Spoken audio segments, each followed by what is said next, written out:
Bismillahirrahmanirrahim. Assalamualaikum. សួស្តីបងប្អូនទាំងអស់គ្នាថ្ងៃនេះគឺចង់និយាយគ្នាបន្តិចអំពីបាល់ទាត់ World Cup ហ្នឹងហើយព្រឹត្តិការណ៍4ឆ្នាំម្ដងបានវិលមកម្ដងទៀតហើយគូដំបូងបាក់ឆាកដែលប្រកួតរវាងប្រទេសមិចស៊ីកូហើយនិងអាហ្វ្រិកខាងត្បូងហ្នឹងហើយដែលត្រូវប្រកួតគ្នាបាក់ឆាកគូដំបូងជានៅក្នុងព្រឹត្តិការណ៍ World Cup នេះគឺបងប្អូនអ៊ីស្លាមយើងជាច្រើនក៏មានចំណែកទន្ទឹងរង់ចាំហបអសាទរក៏ដូចជាចង់មើលព្រឹត្តិការណ៍ដែល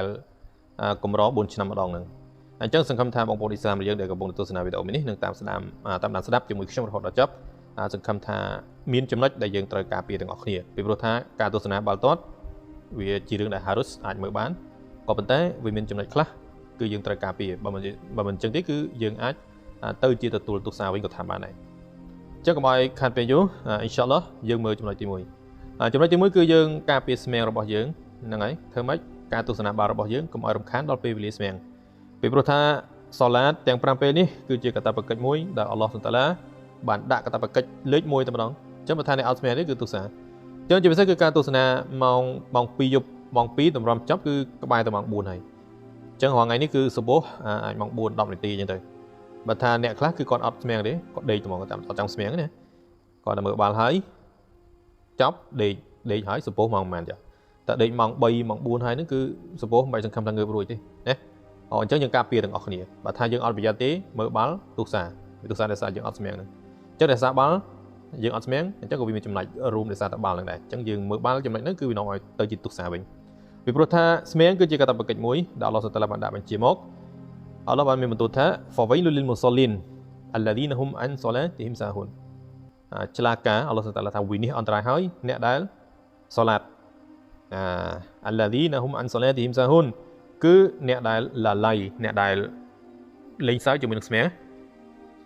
អញ្ចឹងគឺវានេះអន្តរាយហើយអាហ្នឹងអ្នកស្មាំងតែបើអត់ស្មាំងវិញកាន់តែធ្ងន់ណាអូខេចំណុចទី2គឺការជេរបតិចអញ្ចឹងការទស្សនាបាល់ជួនកាលទៅគឺយើងទប់អារម្មណ៍អត់បានពេលណាពេលអញ្ញាកដាលគាត់កាត់សេចក្តីរៀងអយុត្តិធម៌ទៅជេរស្រេចជេរយកទៅហ្មងជេរម៉ែមេអាប៊ីតនេះទៅឬក៏ក្រុមរបស់យើងដែលយើងគ្រប់ត្រូលហ្នឹងសុទ្ធអត់ចូលនេះទៅយើងជេរអាហ្នឹងគឺជាទង្វើមួយដែលអ៊ីស្លាមយើងហាមឃាត់ដែរការជេរដាក់បណ្ដាសាអញ្ចឹងទៅអញ្ចឹងចំណុចហ្នឹងគឺយើងត្រូវការពារណាទី1គឺការពារស្មាំងទី2គឺការពារកុំឲ្យមានការជេរឲ្យសោះហ្នឹងហើយពីព្រោះថាការជេរនៅក្នុងច្បាប់អ៊ីស្លាមយើងគឺត្រូវបានហាមឃាត់ចំណុចទី3គឺភាពជ្រុលនិយមខ្លាំងពេកនៅក្នុងកំឡុងយើងគ្រប់គ្រងក្រុមណាមួយអញ្ចឹងអត់ថាយើងគ្រប់គ្រងក្រុមអីគេក្រុមអាហ្សង់ទីនឬក៏ក្រុមប៉ូទុយហ្គាល់អញ្ចឹងយើងគ្រប់គ្រងខ្លាំងពេករហូតដល់ក្រុមរបស់យើងចាញ់ឬក៏គេធ្វើអ្វីដែលយើងគិតថាក្រុមយើងអាចយុត្តិធម៌យើងបែរជាខឹងជួនកាលយើងមើលគ្នាច្រើនយើងបែរជាខឹងជាមួយនឹងអ្នកគ្រប់គ្រងទៅវិញអត់ថាម្នាក់គ្រប់គ្រងប៉ូទុយហ្គាល់ម្នាក់គ្រប់គ្រងអាហ្សង់ទីនអញ្ចឹងទៅឆ្លោះគ្នាមើលឲ្យចាញ់ទៅឌឺដងឲ្យគ្នាឆ្លោះគ្នាជេរគ្នាអានឹងរឿងគឺនាំឲ្យមានបញ្ហាអញ្ចឹងអ៊ីស្លាមយើងហាមឃាត់ទង្វើណាដែលនាំឲ្យបង្កឲ្យមានបញ្ហាគឺដាច់ខាតកុំឲ្យមានអីសោះអញ្ចឹងវាអាចនាំឲ្យទស្សនាវិញចំណុចហ្នឹងណាអញ្ចឹងចំណុចទី4គឺលបែងហ្នឹងហើយក៏មានដែរណាបងប្អូនខ្លះគឺគាត់ភ្នាល់លបែងណាអញ្ចឹងយើងចាក់បាល់ទៅវាយរងអីចឹងទៅខ្ញុំអត់ដឹងទេអានឹងរឿងអ្នកលេងបាល់គេលេងធ្វើម៉េចអត់ដឹងទេក៏ប៉ុន្តែបើសិនជាយើងលេងមានលក្ខណៈការភ្នាល់គ្នាឬក៏ចាក់បែបណាបែបណីអត់ពាក់ព័ន្ធជាមួយនឹងលបែងអញ្ចឹងគឺវាជារឿងដែលនាំឲ្យទស្សនាវិញណាវានាំឲ្យទស្សនាដោយសារតែបាល់ហ្នឹងអញ្ចឹងយើងជៀសវាងឲ្យឆ្ងាយកុំឲ្យមានការភ្នាល់គ្នាអសោះយើងមើលត្រឹមតែជាការកំសាន្តសប្បាយទៅបានហើយយើងមិនបាច់ចាំគិតថាចាក់តិចតួចទៅអត់អីទេត្រឹមតែតិចតួចអីហើយជួនកាលទៅអា website លបែងស៊ីសងហ្នឹងយើងចោះឈ្មោះថ្មីគេ free ឲ្យទៀតចោះឈ្មោះធ្វើជាខ្លាចជាសមាជិកគេ free ឲ្យទៀតប្រហែល$10ទៅដើម្បីឲ្យយើងសាកល្បងណាតាមពិតអានឹងជានុយទេណាគេ free ឲ្យយើង$10ហ្នឹងល្មមធ្វើឲ្យយើងជក់តែយើងចាក់ម្ដងឈ្នះអញ្ចឹងទៅជក់តែជក់ទៅលើកក្រោយគឺគេឲ្យយើង$10គេយកយើងវិញ$1100អញ្ចឹងទៅ$100 $1000ទៅអានឹងជានុយអញ្ចឹងប្រយ័ត្នទីណាបងប្អូនមួយចំនួនបើសិនជាគាត់អត់ដឹងទេថារឿងនេះជារឿងតូចតាចទេណាគាត់ចោះឈ្មោះដំបូងគឺគេ free ឲ្យក៏ប៉ុន្តែបន្ទាប់ពីគេ free ហើយយើងលេងបន្តទៀតអានឹងលុយយើងខ្លួនឯងចេញខ្លួនឯងទោះបីជាគេ free ក៏ដោយរូបភាពហ្នឹងគឺជារូបភាពលបែងរូបភាពដែលនាំឲ្យយើងនឹងវក់ជាមួយនឹងទង្វើមួយហ្នឹងអញ្ចឹងប្រយ័ត្នមែនទេណាកុំឲ្យមានចាញ់បោកឲ្យសោះពីព្រោះថាលបែងស៊ីសងនៅក្នុងអ៊ីស្លាមយើងគឺហាមដាច់ខាតហើយអញ្ចឹងអល់ឡោះសុបហានតាឡាមានបន្ទូលថាអ្នកបណ្ដាអ្នកមានជំនឿទាំងឡាយពិតប្រាកដណាស់ស្រាលបែងស៊ីសងការគោរពបូជាលើរូបព្រះបដិមាករការជឿលើព្រួញទស្សទីវាសនាវាគឺជាណាជីសវាគឺជាណាជីសអំពីទង្វើរបស់ឆៃតានដូច្នេះហើយគឺទាមទារឲ្យយើងទាំងអស់គ្នាត្រូវតែជៀសឲ្យឆ្ងាយកុំចាញ់បោកឲ្យសោះទោះបីយើងគិតថាតិចតួចក៏ដោយក៏វានៅតែជាលបែងសូម្បីតែ100លុយខ្មែរក៏ដោយវានៅតែជាលបែងបើមិនជាយើងយកលុយហ្នឹងយកមកទិញរបស់ហូប យកលេងនឹងមកធ្វើអ្វីៗផ្សេងទិញក៏អាវពាក់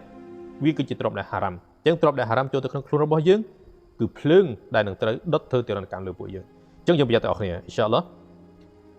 ចំណុចទី5គឺការបើកអរ៉ាត់ហ្នឹងហើយការបើកអរ៉ាត់អញ្ចឹងនៅពេលដែលយើងឃើញអ្នកលេងបាល់ណាភាគច្រើនគឺគេស្លៀកខោខ្លីមែនទេអញ្ចឹងចំណុចហ្នឹងគឺមានការខ្វែងគំនិតគ្នារបស់បណ្ដាអ៊ុលម៉ាក៏ប៉ុន្តែអ៊ុលម៉ាភាគច្រើនគឺបាននិយាយថាអរ៉ាត់របស់បរិះនេះគឺចាប់ពីជង្គង់ដល់ផ្សិតហ្នឹងហើយអញ្ចឹងមានអ៊ុលម៉ាភាគតិចដែលគាត់ថាកផ្លូវរបស់បរិះហ្នឹងគឺមិនមែនអរ៉ាត់ទេអញ្ចឹងអាហ្នឹងមិនដឹងថាអ្នកដែលលេងបាល់ហ្នឹងគេយកតាមគំនិតយោបល់របស់អ៊ុលម៉ាភាគតិចហ្នឹងឬក៏យ៉ាងណាដែរហ្នឹងវ៉ាឡោះអាឡាំយើងអត់ដឹងណាក៏ប៉ុន្តែសម្រាប់គំនិតយោបល់ឬក៏គេហៅថាជំហរអ៊ុលម៉ាដែលរួមមតិគ្នា